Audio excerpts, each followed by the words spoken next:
ഈശോ മിശിഹായ്ക്ക് സ്തുതിയായിരിക്കട്ടെ. ഞാൻ മാണിപ്പറമ്പിലച്ചൻ.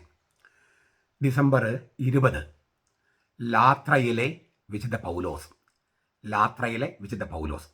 ലാത്ര എന്ന് പറയുന്നത് ഗ്രീസിലൊരു സ്ഥലമാണ്. അവിടെ ഒരു പർണശാല കെട്ടി മുനിയായി ജീവിച്ച ഒരു വിശുദ്ധനാണ് ഈ ലാത്രയിലെ വിശുദ്ധ പൗലോസ്. 10ാം നൂറ്റാണ്ടിലാണ് അദ്ദേഹം ജീവിച്ചിരുന്നത്. പൗരസ്ത്യ സന്യാസികളുടെ ഒരു വലിയ ആധ്യാത്മിക പ്രബോധകനും ഗുരുവും പിന്നെ ആത്മീയ പിതാവുമൊക്കെയായിരുന്നു ഈ ലാത്രയിലെ വിശുദ്ധ പൗലോസ്. പൗരസ്ത്യ സന്യാസത്തിൻ്റെ വലിയ മുഖമുദ്രകളിലൊന്നാണ് തപസ്, നോമ്പ്, ഉപവാസം. ഇപ്പം നമ്മൾ സുറിയാനി കത്തോലിക്ക സഭയിൽ നോക്കുകയാണെങ്കിൽ എത്ര നോമ്പുകളാണ്. ഈ വലിയ നോമ്പിനും 18 ദിവസം മുമ്പ് 3 നോമ്പ്, നിനിവെ നോമ്പ് എന്ന് പറയുന്ന ജോന 3 ദിവസം തിമിംഗലത്തിനുള്ളിൽ ജീവിച്ച അതിനെ അനുസ്മരിച്ചുകൊണ്ട് 3 നോമ്പ്, പിന്നെ 50 നോമ്പ് എന്ന് നമ്മൾ വിളിക്കുന്ന വലിയ നോമ്പ്, അത് കർത്താവിൻ്റെ ഉയർപ്പിന് ഒരുക്കമായിട്ടുള്ളത്, പിന്നെ കർത്താവിൻ്റെ ജനനത്തിന് ഒരുക്കമായിട്ടുള്ള 25 നോമ്പ്. ഇങ്ങനെ 3 കർത്താവുമായിട്ട് ബന്ധപ്പെട്ട്. പിന്നെ സഭയിൽ ഏറ്റവും പ്രധാനപ്പെട്ട വ്യക്തി ആരാണ്? മറിയമായിട്ട് ബന്ധപ്പെട്ട് 2 നോമ്പുകൾ. ഈ സെപ്റ്റംബർ 8 മറിയത്തിൻ്റെ ജനനത്തിരുന്നാളുമായിട്ട് ബന്ധപ്പെട്ട് 8 ദിവസത്തെ നോമ്പ്, പിന്നെ മറിയത്തിൻ്റെ സ്വർഗ്ഗ സംവഹനം അതിന് ഒരുക്കമായിട്ടുള്ള 15 നോമ്പ്. അപ്പോൾ ഇതൊരു സുറിയാനി സഭകളുടെ ഒരു രീതിയാണ്, സന്യാസത്തിൻ്റെ രീതിയാണ് നോമ്പും ഉപവാസവും ഒക്കെ.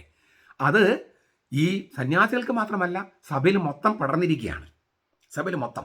നമ്മൾ വിചാരിക്കും ഇതൊക്കെ ആരൊക്കെയാണ് പാലിക്കണേ? നമ്മുടെ നാട്ടിൽ ഇപ്പോൾ ശരിക്കും ഉപവാസം എടുക്കുന്ന ഒരുപാട് പേരുണ്ട്.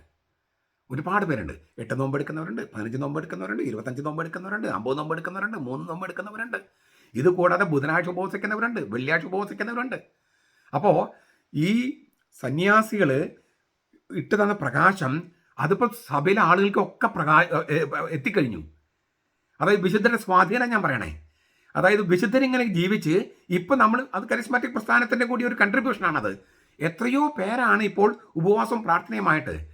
പണ്ട് നമ്മൾ അച്ഛന്മാരെ ഒരുപാട് കുറ്റപ്പെടുത്തും തെറി പറയുകയൊക്കെ ചെയ്തിരുന്നേ. ഇപ്പോൾ നമ്മൾ അച്ഛന്മാരുടെ കുറ്റം കണ്ടാൽ നമ്മൾ എന്താ ചെയ്യുന്നത്? ആ അച്ഛന് വേണ്ടി പ്രാർത്ഥിക്കുന്നു, അച്ഛന് വേണ്ടി ഉപവാസം എടുക്കുന്നു. നമ്മളിനി പുറത്തുള്ള അപ്പുറത്തുള്ള ഒരു അയൽപ്പക്കത്താണെങ്കിലും അല്ലെങ്കിൽ നമുക്ക് വേണ്ടപ്പെട്ടവരൊക്കെ വേണ്ടാത്ത തരത്തിൽ ജീവിക്കുകയാണെങ്കിൽ നമ്മൾ എന്താ ചെയ്യുന്നത്? അവർക്ക് വേണ്ടി പ്രാർത്ഥിക്കുകയും ഉപവാസം എടുക്കുകയും തപസ് എടുക്കുകയൊക്കെ ചെയ്യുന്നു.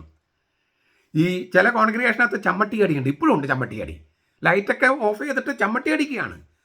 ഇല്ലേ, മറ്റുള്ളവർ സുവിശേഷം പ്രസംഗിച്ച് ഞാൻ സ്വയം തിരസ്കൃതനാകാതിരിക്കാൻ എൻ്റെ ശരീരത്തെ ദണ്ഡിപ്പിച്ച് നിർത്തുന്നെന്നാണ് പൗലോസ് പറഞ്ഞത്. വിശുദ്ധ ജോൺ പോൾ രണ്ടാമൻ മാർപ്പാപ്പ ഈ മെത്രാമാർക്ക് പൗരോഹിത്യം കൊടുക്കുന്നതിന്, പട്ടാഭിഷേകം കൊടുക്കുന്നതിൻ്റെ തലേ ദിവസം രാത്രി സ്വയം ചമ്മട്ടി അടിക്കുമായിരുന്നു.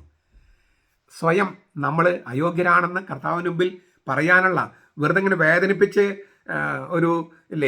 അതിൻ്റെ സന്തോഷം അനുഭവിക്കാൻ വേണ്ടിയല്ല.